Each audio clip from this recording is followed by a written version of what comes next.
Welcome to yet another Power BI tutorial from Mive Consulting. The objective of this tutorial is to familiarize viewers with creating subsets of data using Power Query, as well as combining multiple Power Queries into a single query using append and merge functionalities. This example illustrates connection to a SQL Server database, getting row-based and column-based subsets of data using Power Query, combining the queries already created into a single query using append and merge functionalities, as well as creating a Spark line visualization as shown in the background. Let's begin. We are in the Power BI desktop and we are going to get data from an SQL Server database. So let's click on Get Data, select SQL Server database and click on Connect. We have to give the server name and the database name. Before we do that, let's see the details of the data we are going to import. We are going to get subsets of data from AdventureWorks DW 2019 database, and the table that we are going to use is Fact Internet Sales. For the subset 1, we are going to select the columns Product Key, Order Date Key, Order Quantity, Unit Price, Product Standard Cost, Total Product Cost Sales Amount, and Order Date. We are going to get a subset of the top 1000 rows for the year 2012. Let's see how we can do that. So let's go back to Power BI. Here we have to give the server name.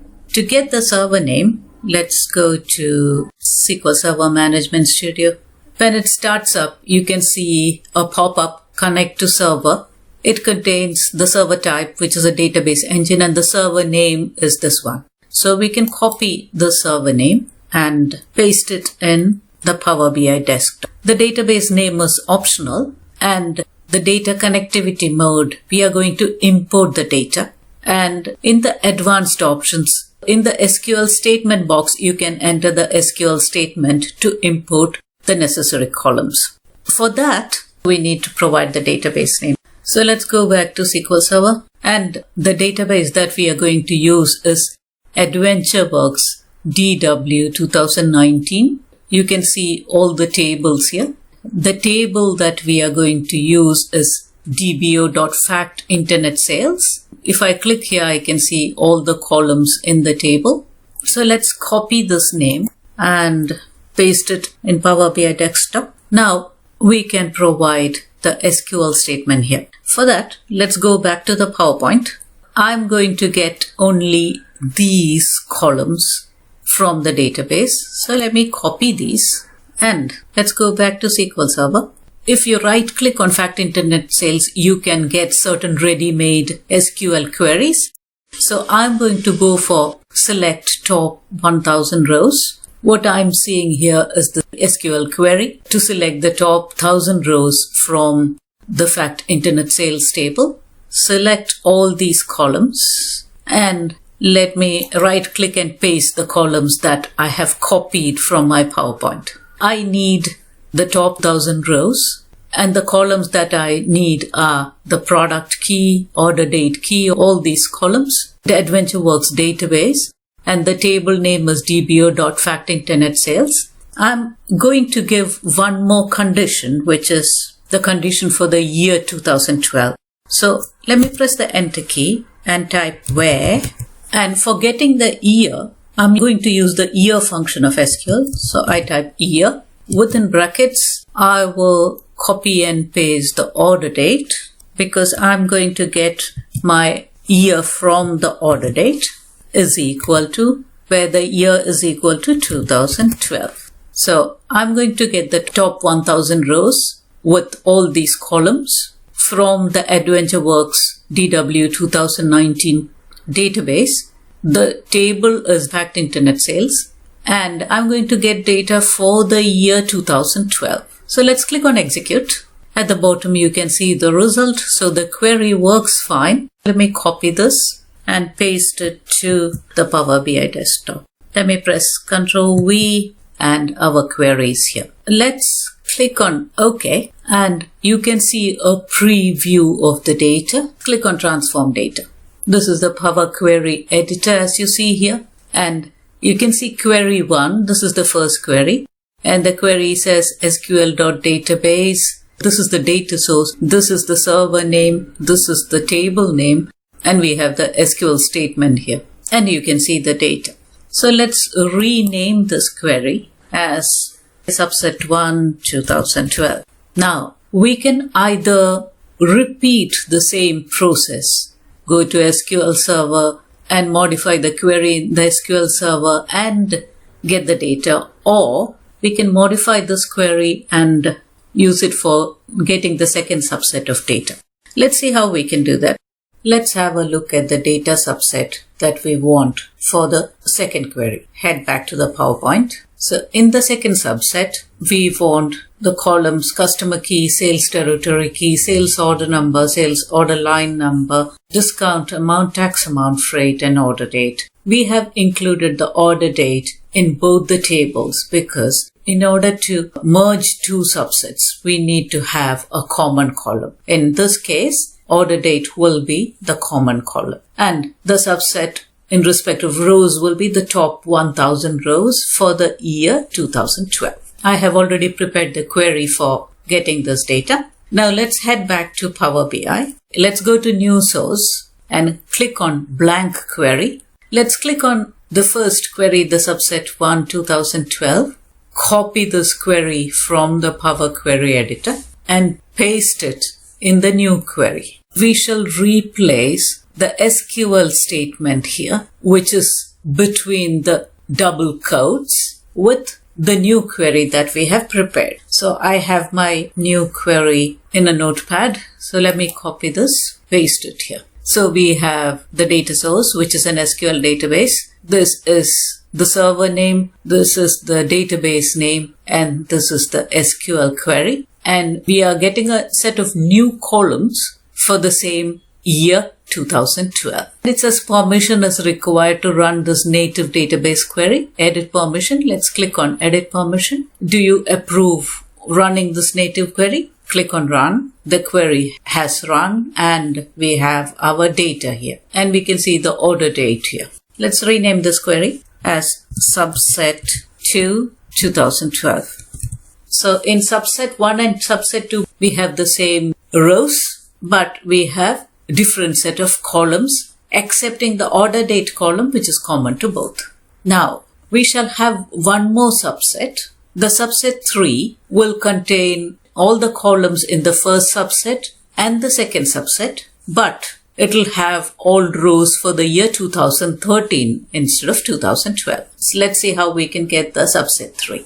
Let's click on New Source, Blank Query. Let's go to one of the previous queries, copy the entire query and paste it in the new query editor. Now we shall delete the entire SQL statement between the double quotes. We have to paste the new query here. So let me copy the new query and paste it between the double quotes. Permission is required to run this native database query. So click on Edit Permission, Run. We can see that our query has been executed correctly. Now let's right click here and rename this query as subset 3 2013. In this subset, we have all the columns in subset 1 and 2 and all the rows for the year 2013. Now we have to import one more subset of data. Let's see what it is. We are going to import from the same database, but from a different table, DIM sales territory. And the columns that we are going to import are the sales territory key and sales territory country. We shall include all the rows. Sales territory key is the column that is common between the tables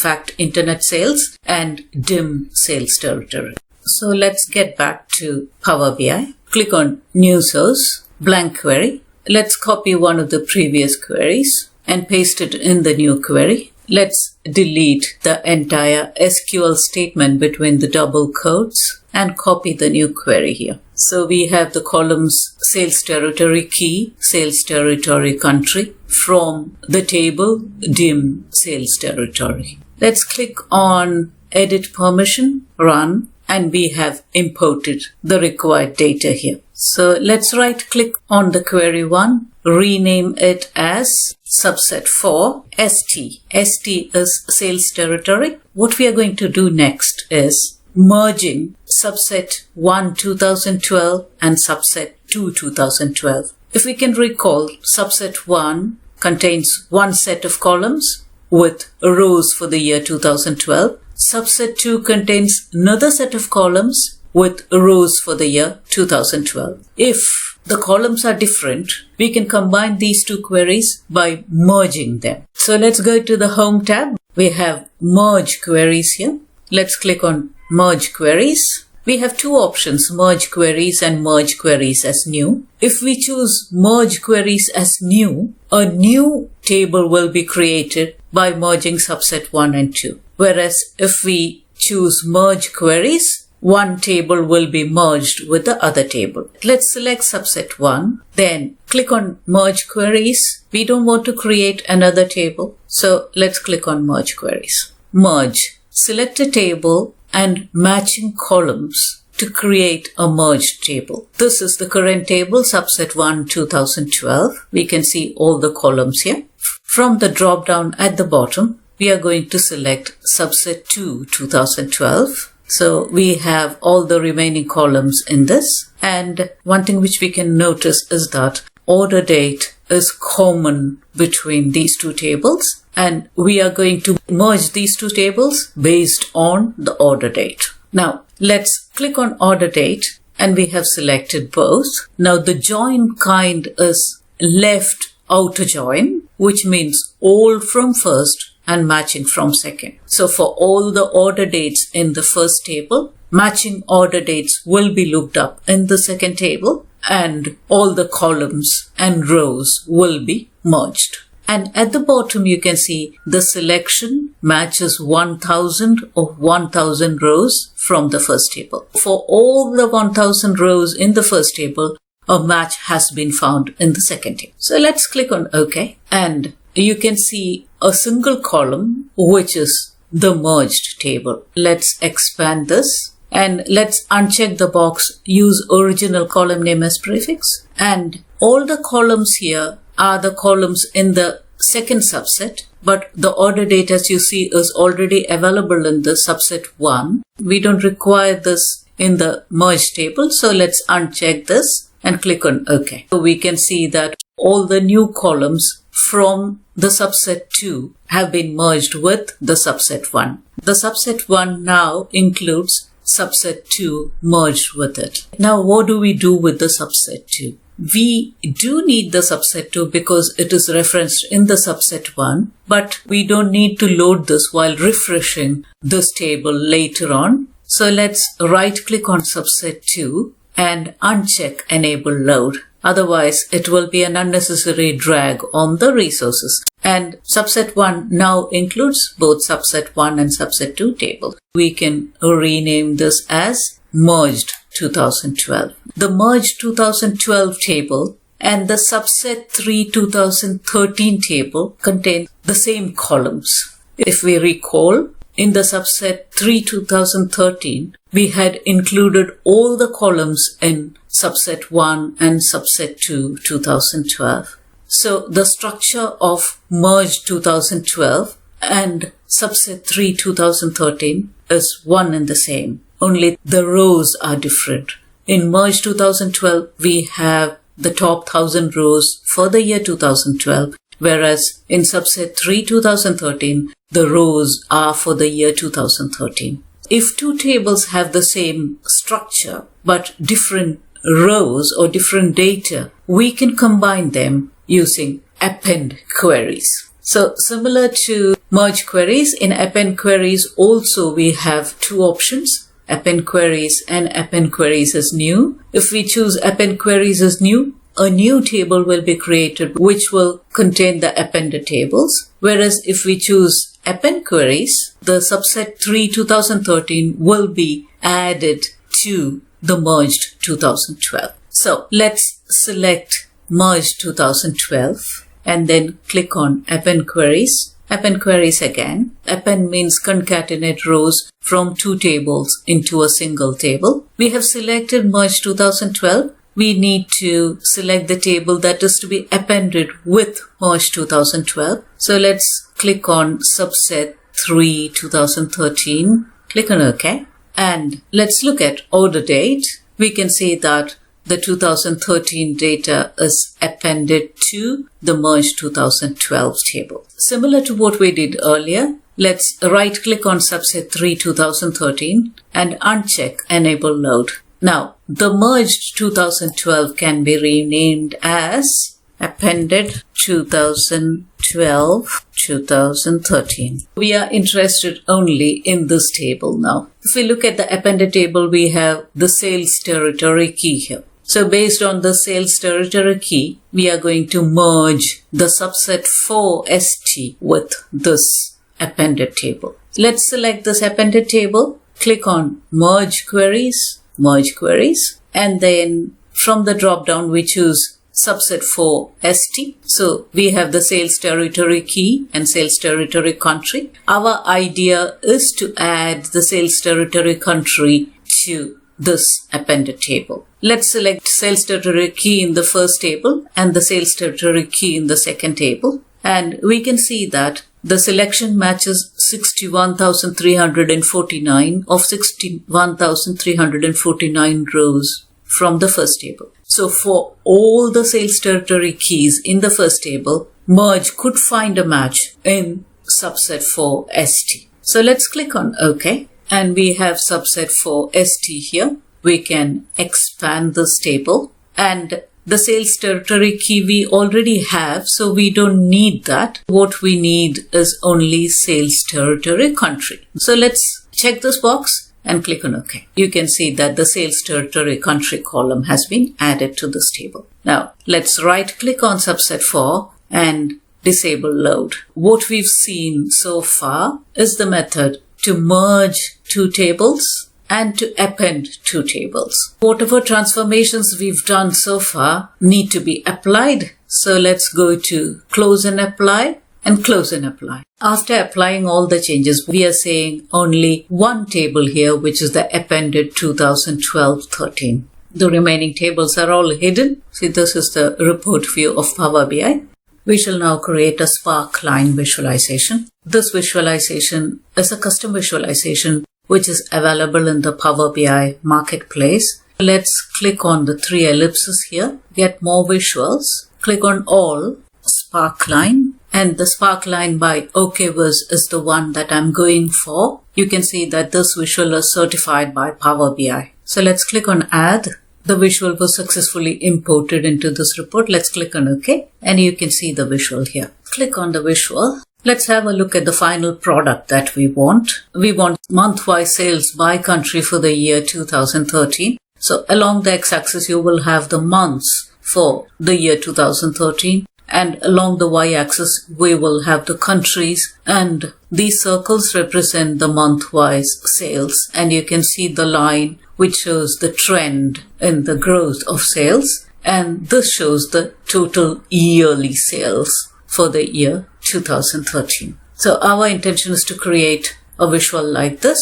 So let's go back, and along the x-axis we shall drag the month from the order date hierarchy. So let's drag and drop it under the axis. Then under category, let's drag and drop the sales territory country, and under the values let's drag and drop the sales amount, and the target value, target min, etc. we can leave them blank.